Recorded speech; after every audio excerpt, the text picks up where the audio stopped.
Buenos días. Hoy vamos a hablar sobre mecanismos inmunológicos frente a virus como complemento para el núcleo 4 de la estructura de infecciones virales de vía respiratoria y después ver una clase sobre bacterias. Bueno, yo soy Ignacio Uriarte y vamos a hablar un poco sobre virus.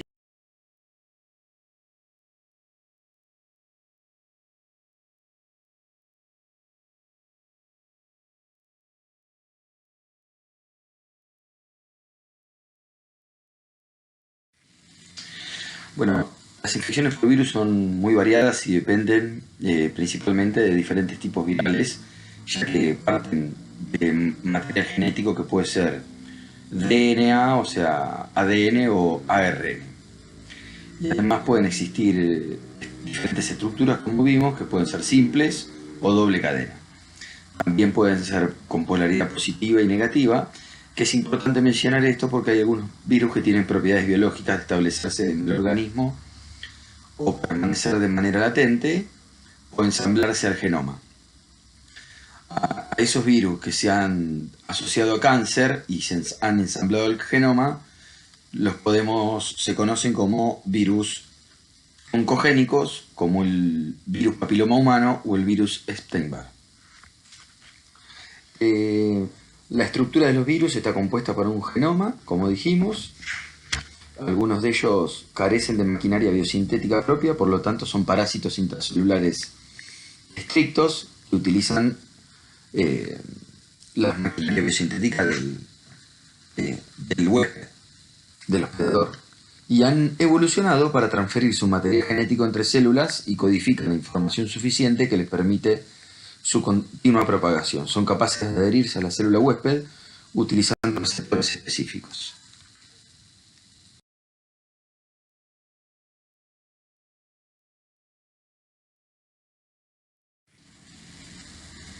¿Está bien? Hay diferentes tipos de algunas diferencias puntuales respecto a cada uno de los virus. Fundamentalmente mencionar que en el caso de los retrovirus, las infecciones requieren la utilización de una transcriptasa reversa que copia el ARN viral para hacer la doble cadena y poder generar ADN viral que va a generar una transcripción y después una traducción. En cuanto a el tipo de adaptación que ocurre entre el virus y el hospedador, vamos a saber que existen tres niveles. Si hay una adaptación deficiente, va a haber un efecto citolítico de la célula huésped. Si hay una adaptación intermedia, se va a ocurrir una estabilización y puede haber una variación antigénica como resultado de esa estabilización. Y si es una adaptación muy eficiente, va a haber una infección persistente y una potencial integración al genoma. Algunos virus van a evadir la inmunidad y van a generar una selección o adaptación con el hospedador que presenta resistencia a esa enfermedad. Entonces, como vimos, si la adaptación es deficiente, vamos a tener una enfermedad que puede ser potencialmente grave, como cualquiera de los virus que se presentan, como en virus agudos, como virus de la rabia, la hepatitis A, por ejemplo, entre otros. En el caso de una adaptación intermedia tenemos estabilidad y posibilidad de variación antigénica, enfermedad relativamente grave o tolerable, como los pocus virus y virus influenza, por ejemplo, y en una adaptación muy eficiente va a haber una infección persistente con integración al genoma. En algunas veces la enfermedad es leve o latente, por ejemplo en los virus de la hepatitis B, en el herpes simplex virus, y en otros casos es muy grave y permite que el virus se esconda efectivamente del sistema inmune, como en el caso del HIV. En algunos casos, para los virus que tienen deficiente interacción con el adaptador, podemos generar exitosamente vacunas, pero para aquellos virus que tienen enfermedad de adaptación eficiente y buenos mecanismos de escape, la generación de vacunas es más esquiva. Por lo tanto, la relación adaptación malo deficiente va a hablar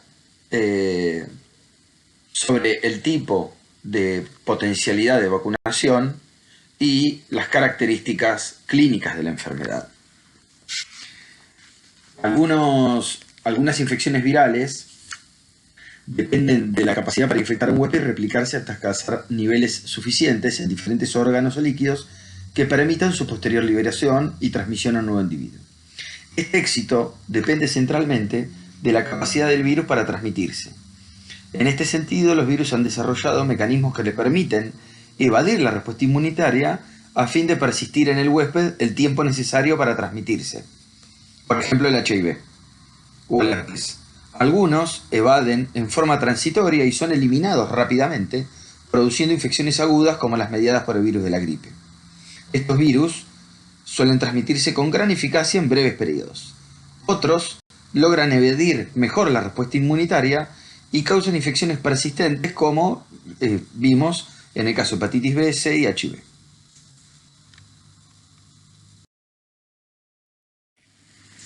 Las infecciones agudas ocurren en días, como cualquiera de los virus de la vía respiratoria, duran días, y hay una buena interacción de la respuesta del sistema inmune y se elimina la infección.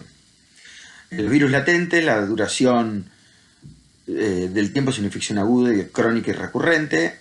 Interacción inmunológica existe después, pero es ineficaz para prevenir las recaídas, y existe inmunosupresión que condiciona las recaídas. O sea, los estados de inmunosupresión condicionan las reapariciones. Por ejemplo, el herpes, típicamente tenés una prima infección generalmente en la niñez que genera un cuadro de fiebre muy agudo, con muchas lesiones en la boca y las encías, y después las recaídas aparece el herpes en los labios. ¿Está bien?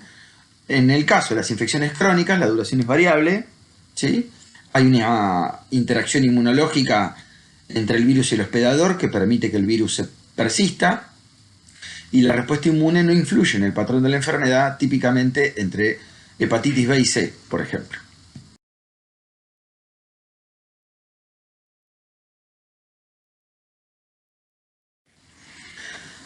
¿Cómo es reconocida la presencia de un virus? ¿Cómo el sistema inmune se da cuenta de que existe un virus?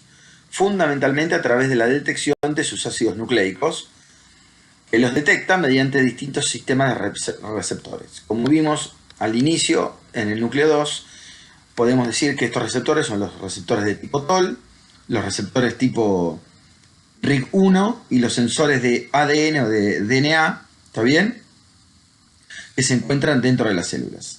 El reconocimiento de la infección viral va a inducir a la producción de interferones de tipo 1. ¿Está bien?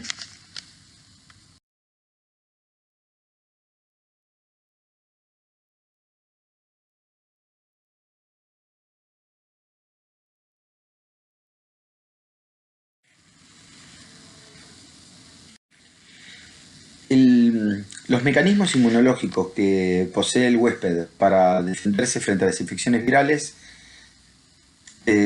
son estructuralmente dos, dentro de los que participan la inmunidad innata antiviral y la inmunidad adquirida antiviral, siendo el mecanismo de interferón y de células natural killer, junto con la respuesta inmune celular, los principales mecanismos que intervienen en la defensa de estas infecciones. En la inmunidad innata antiviral, el primer paso al desarrollo de la respuesta inmune antiviral es el reconocimiento de los componentes virales. Este reconocimiento de componentes virales puede ser el reconocimiento de patrones que reconocen partículas virales. Es temprano y pone en marcha un conjunto de respuestas dentro de que se destaca la producción de interferón. Los interferones de tipo 1, que son citocinas con capacidad de interferir en la replicación viral y regular la respuesta inmune, ejercen además poderosos mecanismos inmunoreguladores y son producidos inmediatamente después, luego del reconocimiento de moléculas virales en el citosol celular o en el compartimiento endosómico, y actúan de forma autócrina y parácrina, induciendo la activación de ciertos genes antivirales y produciendo genes que inhiben la replicación viral. La producción de interferón de tipo 1 representa el mecanismo efector temprano más importante propio de la inmunidad antiviral. Existen tres familias de interferón, dentro de las cuales para las infecciones antivirales son predominantemente las de tipo 1, ¿sí?, que tienen origen leucocitario.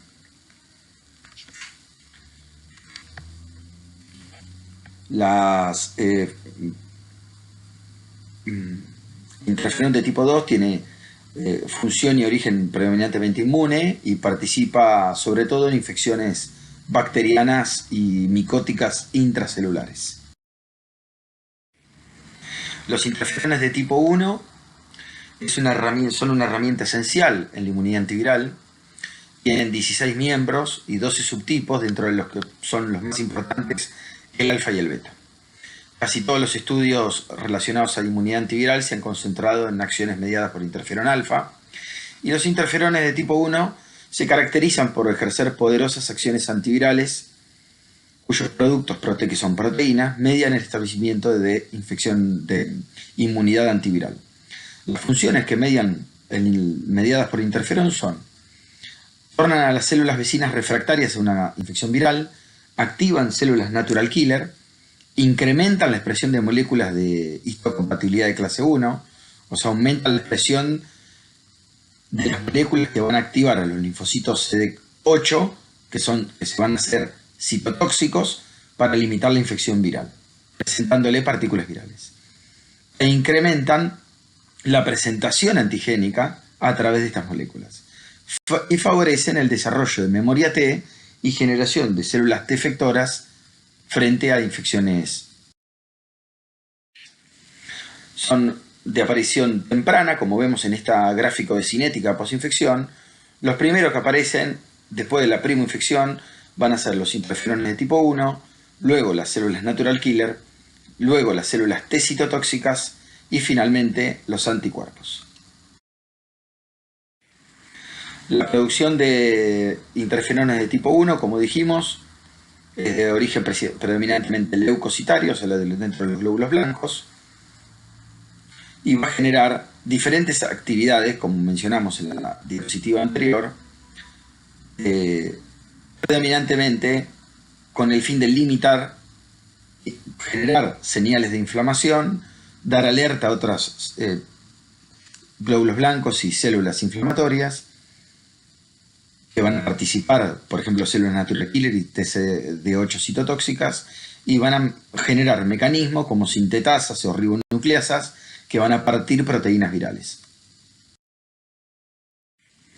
Las producciones de interferones de tipo 1, en cinética de infección, el virus ingresa a la célula, como dijimos, los virus ARN se quedan en el citosol, el virus infectante replica y genera nuevos virus, se genera un material genético viral que activa sensores de ácidos nucleicos, induciendo la traducción de interferones de tipo 1. El interferón es liberado por la célula infectada e interactúa con los receptores de interferón que esa misma célula tiene.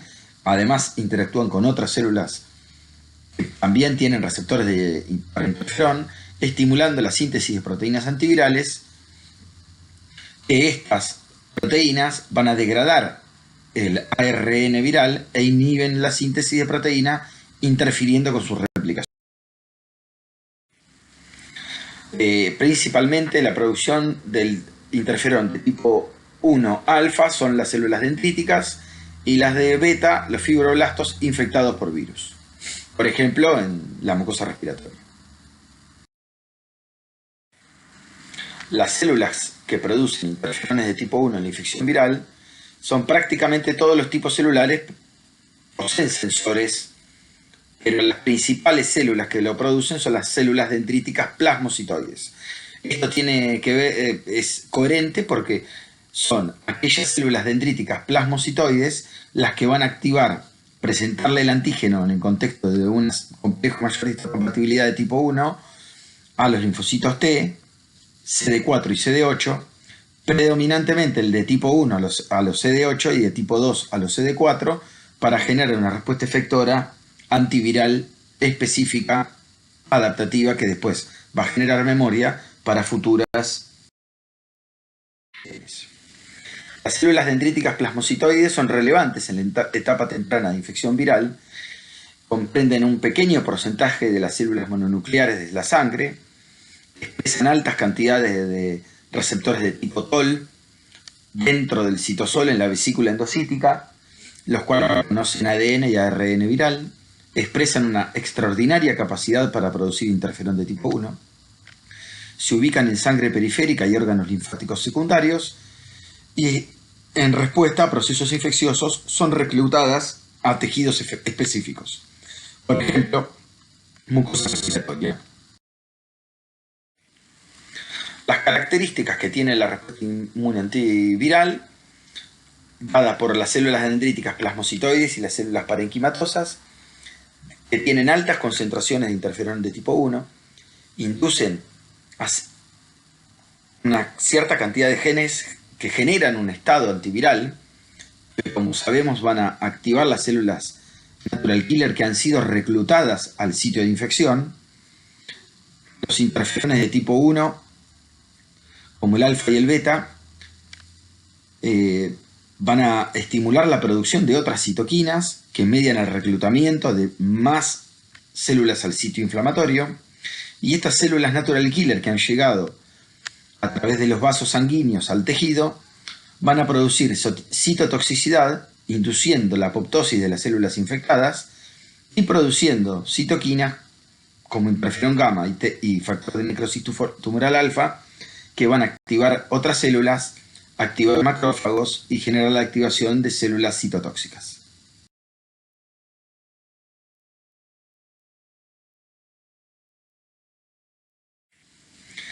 Los linfocitos natural killer forman parte de la inmunidad innata y participan en la conformación de la primera línea de defensa contra agentes infecciosos. No obstante, su función no se restringe al campo de la inmunidad innata, ya que las células natural killer representan un nexo muy importante entre la inmunidad innata y la inmunidad adaptativa, en función de su capacidad de secretar citocinas, tales como el interferón gamma y el factor de necrosis tumoral alfa. Imagínense lo importante que son estas células en el control de la inmunidad antiviral y además antitumoral, que las deficiencias de estas células, hay pacientes que tienen defecto en la producción de estas células o que nacen con inmunodeficiencias que le generan un estado de susceptibilidad extremo frente a infecciones, por ejemplo, como varicela, Epstein-Barr, y mueren a causa de estas infecciones. O sea, el paciente en el primer contacto con estas infecciones virales tienen evoluciones generalmente fatales o muy, muy severas.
Las células natural killer reconocen a la célula blanco a través de receptores activadores o inhibidores.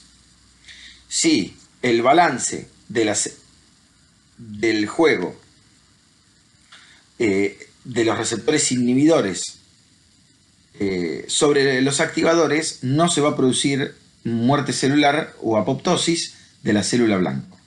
En cambio, si se pierde la posibilidad de expresión de receptores de señales que sean reconocidas por los mecanismos inhibitorios, las células natural killer, va a predominar la activación de las células natural killer. Como resultante se va a generar una lisis de la célula infectada por apoptosis.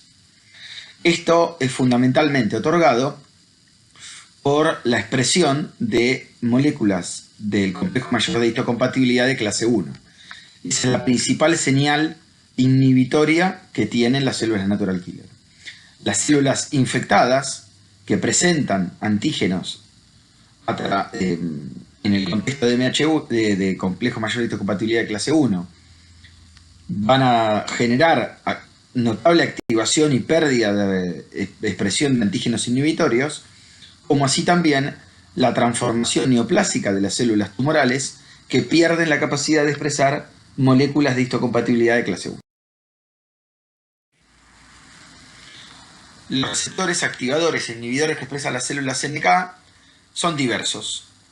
Lo importante es que aquellos receptores, sobre todo los que reconocen moléculas de clase 1 y moléculas del complejo mayor de histocompatibilidad, van a ser aquellos que van a tener predominante efecto inhibitorio en las células natural killer. La pérdida de la posibilidad de señalizar a través de estos receptores va a dejar en libertad a aquellos receptores activadores, dentro de los principales, que son el NKG2D, por ejemplo, que son las moléculas activadoras ligadas al complejo mayor de histocompatibilidad que presenta antígenos procesados virales.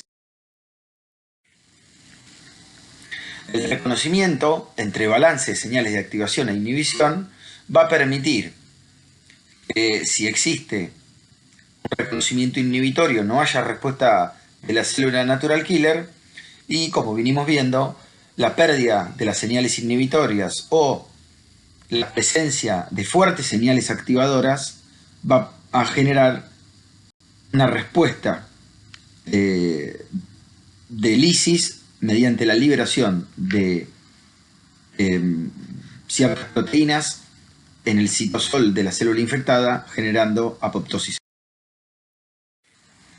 Los mecanismos antiinfecciosos que están mediados por las células natural killer son dos. Uno es la citotoxicidad, que puede ser por un mecanismo secretorio o no secretorio, y la producción de citocinas inflamatorias, fundamentalmente el interferón gamma.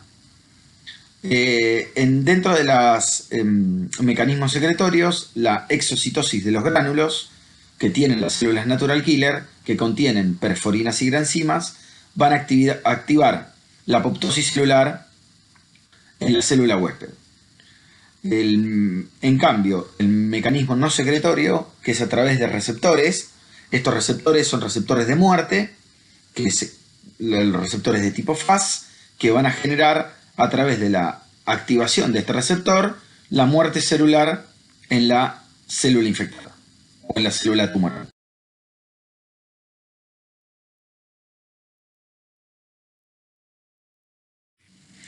¿Y por qué sería ventajoso para el anfitrión presentar péptidos víricos producidos inicialmente en el ciclo de replicación, y cuáles podrían no formar parte del virus ensamblado?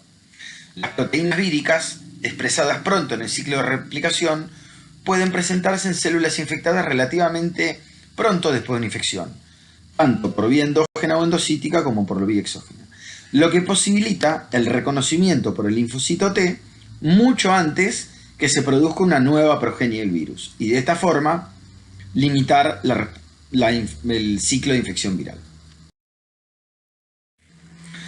La respuesta innata, en ciertos casos, logra erradicar la infección y limitarla.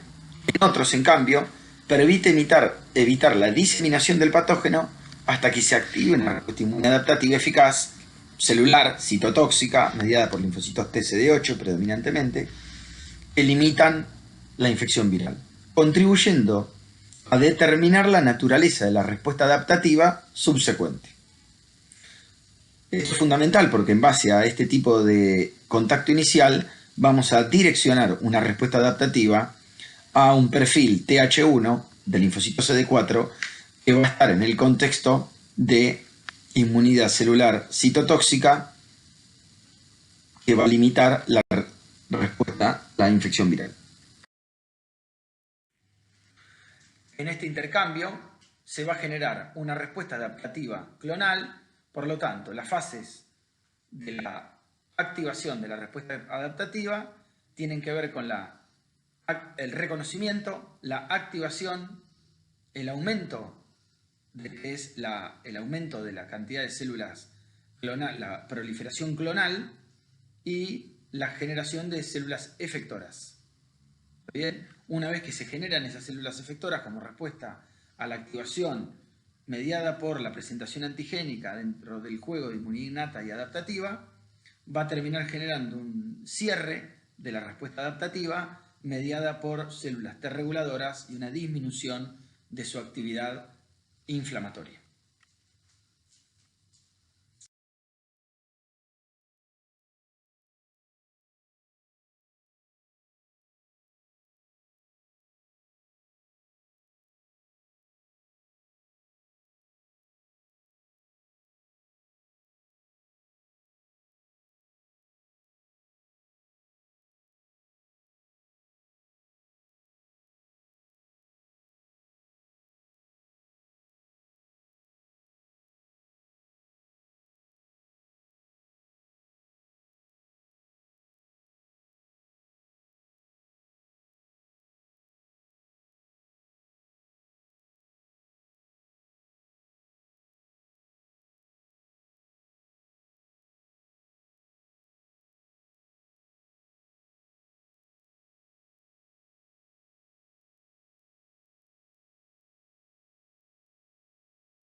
Los diferentes tipos efectores de linfocitos T, recordamos entonces, son TH1 en el contexto de interleuquina 12, TH2 en el contexto de interleuquina 4, TH17 en el contexto de factor de crecimiento transformante beta o interleuquina 6 y generan predominantemente interleuquina 17.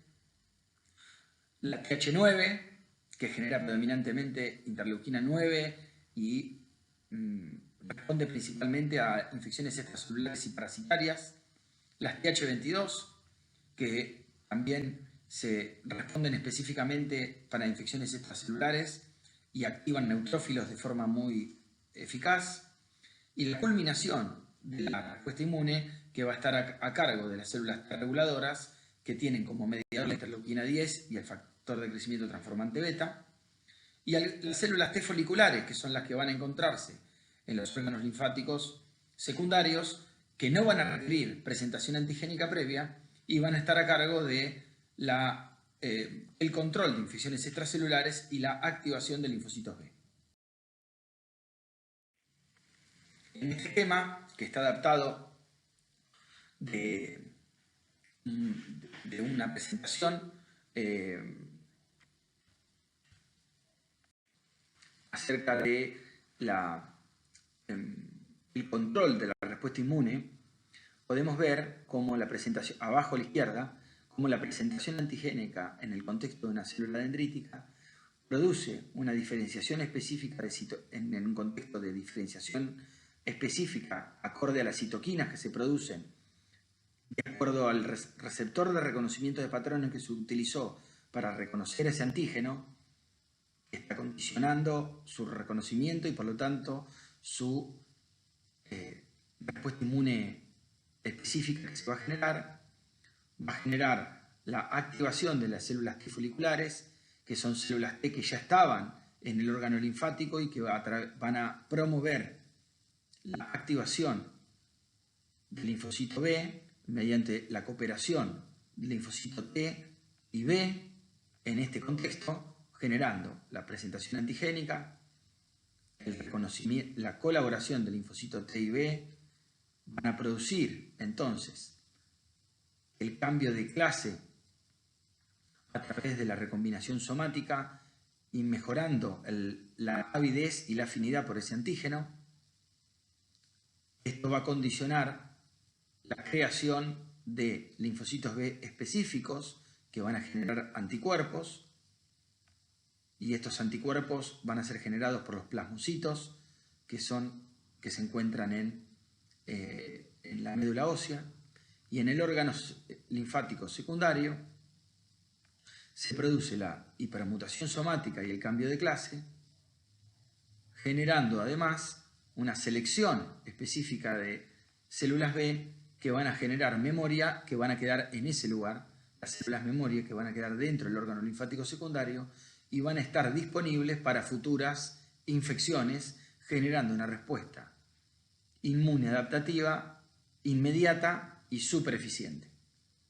A la derecha, en la imagen, tenemos un esquema de protección frente a bacterias extracelulares y hongos, mediados principalmente por células efectoras TH17 y TH22, que a través de la secreción de interleuquina 17 e interleuquina 22 van a generar cambios en la estructura de los tejidos de la barrera, activándolos, haciéndolos más eficientes y activando neutrófilos y macrófagos también para que digieran estos microorganismos, y a citocinas inflamatorias para que limiten la actividad metabólica de estos.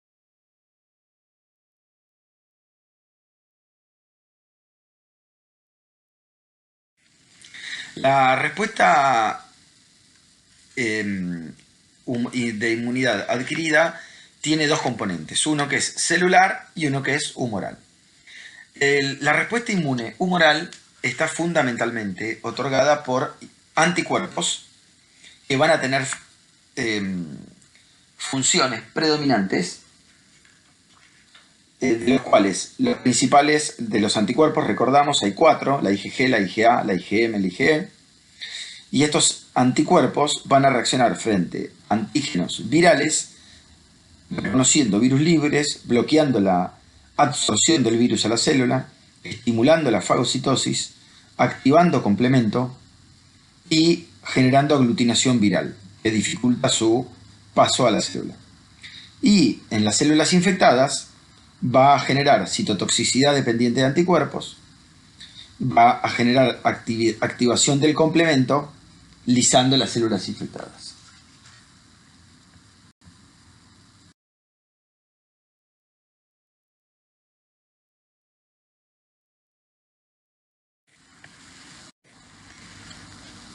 La inmunidad específica contra infecciones por virus participan tanto la humoral como la celular.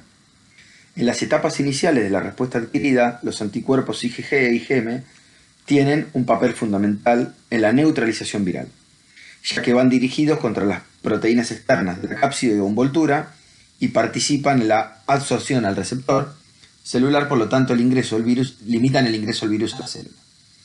Además, opsonizan a los virus, lo cual hace más eficiente su función fagocítica de otras células, de leucocitos polimorfonucleares y macrófagos.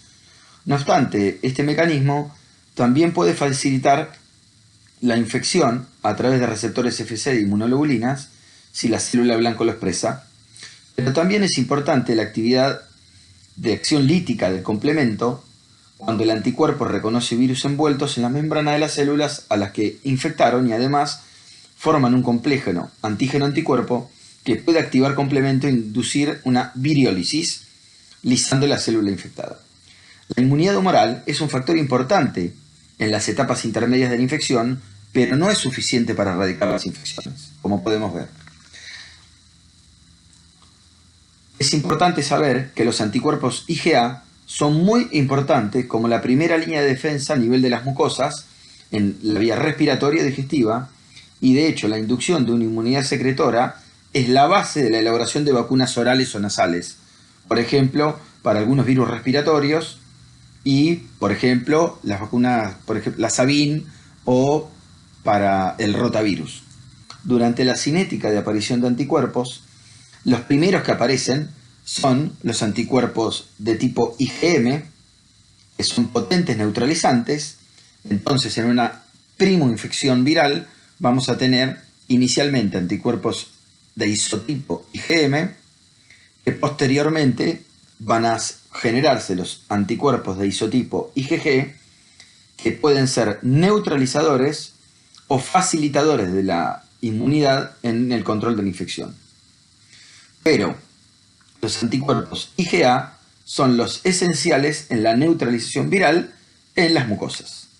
Otro mecanismo fundamental, luego vamos a ver, son las células T citotóxicas CD8.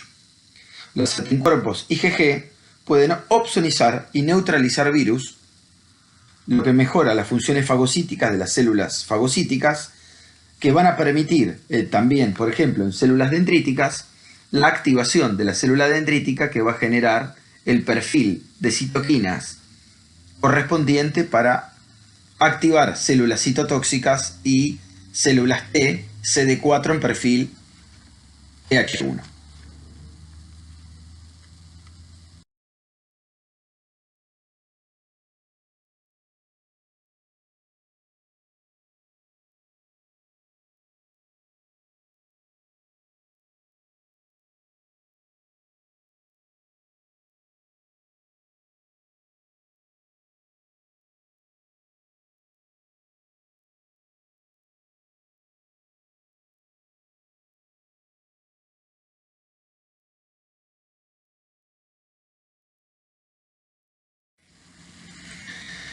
La citotoxicidad dependiente de anticuerpos es un mecanismo que, si bien está un poco discutido en el control de la infección, es un mecanismo a través de la cual la célula diana o blanco es recubierta por anticuerpos y destruida por células efectoras de la inmunidad innata, que reconoce a estos anticuerpos a través de sus receptores de inmunoglobulina.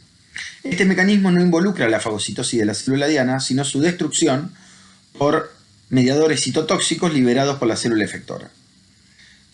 Como vimos anteriormente, son esos gránulos que contienen granzimas y perforinas en las células natural killer y en las células TCD8 activadas.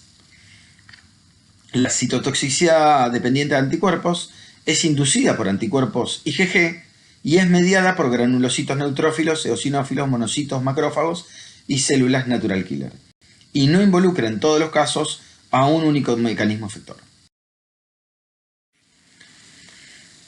Las células efectoras, como vimos, son neutrófilos, monocitos, eosinófilos y células natural killer, que cabe destacar para señalar, por ejemplo, que las inmunoglobulinas en situación libre no unen al receptor de inmunoglobulina, por lo tanto no hay activación de los macrófagos y no hay destrucción.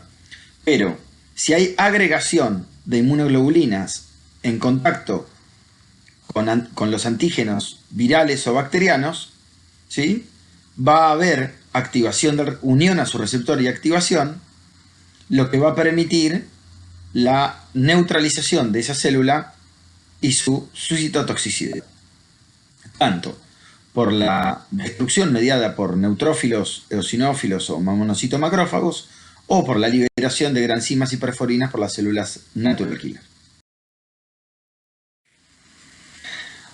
Lo que respecta a la respuesta inmune celular, puede ser mediada tanto por las células CD4, pero principalmente por células CD8. Va a haber citotoxicidad directa de la célula blanco, va a haber producción de linfotoxinas y van a participar algunas células CD8 en la citotoxicidad dependiente de anticuerpos. Como podemos ver, la célula CD4 participa en dos situaciones: activando el macrófago para que libere sustancias biológicas como interferón gamma a través de interferón gamma y que produzca el macrófago factor de necrosis tumoral, que va a destruir por apoptosis citotoxicidad mediada por receptor a la célula infectada, y activando linfocitos CD8 que van a cumplir también esta función de muerte frente a la célula infectada. La primera exposición del virus genera una rápida aparición de células CD8 que va a ser seguida en la segunda exposición al virus por una rápida aparición de células CD4 de memoria que van a limitar rápidamente, inmediatamente, la infección viral. En cuanto a la activación de los linfocitos B, es fundamental recordar que el linfocito B reconoce al epitope de la cubierta viral a través de una inmunoglobulina G de superficie, que va a ser la primera señal de activación. El virus es internalizado y sus proteínas son procesadas por la vía exógena, porque entró reconocido por un receptor por la inmunoglobulina, por el BCR. Esto en el ganglio linfático secundario va a haber presentación de péptidos virales al linfocito TH2.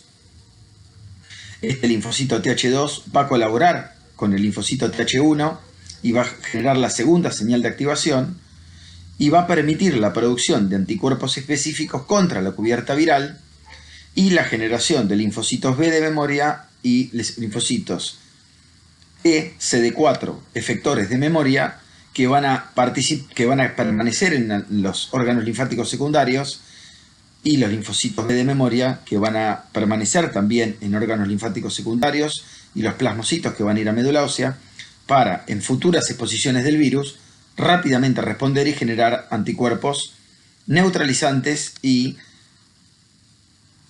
limitar las infecciones virales y generar una respuesta citotóxica precoz ante las futuras exposiciones virales.